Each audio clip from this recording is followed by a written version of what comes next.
Hello विद्यार्थी मित्रों, मस्त मजानो एक टॉपिक जोવાનો छे। आ टॉपिक हरेक टेट में आनो एक प्रश्न पूछायेलो छे।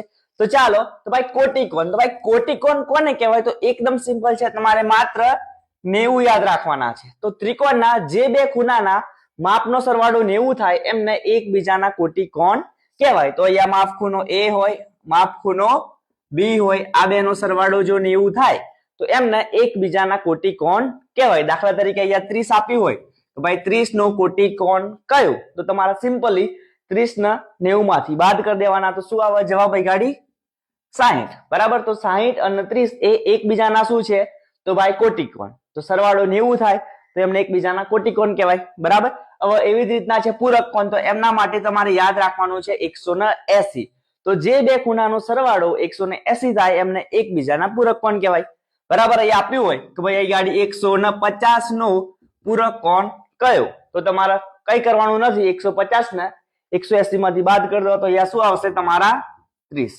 તો ભાઈ 150 અને 30 બંનેનો સરવાળો 180 થાય છે।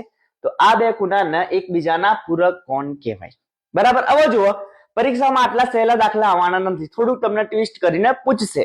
તો આ બે પ્રશ્નો લખ્યા છે, આ 2015 અને આ 2014 માં પૂછાયેલો છે। તો ચાલો સોલ્યુશન જોઈએ। તો 35 ના કોટિકોણના પૂરક કોણનું માપ કેટલું? તો પહેલા આપણે 35 નો કોટિકોણ શોધો। તો 35 નો કોટિકોણ એટલે ભાઈ સરવાળો 90 થવો જોઈએ।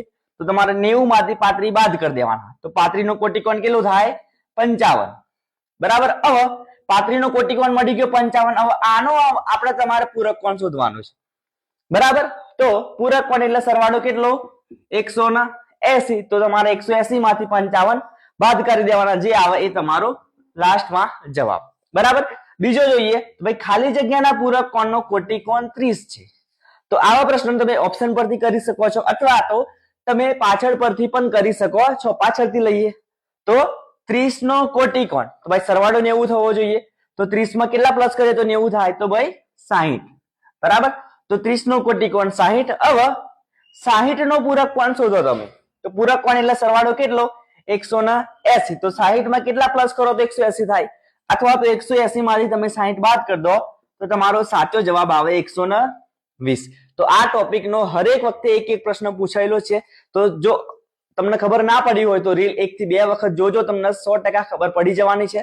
અને જે તમારા મિત્રો છે કે જે ટેટ 1 ની તૈયારી કરે છે એમને આ વિડિયો અત્યારે ને અત્યારે સેન્ડ કરી દો અને સરસ મજાનું ગણિત શીખવા મારી સાથે જોડાયેલા રહો। Thank you.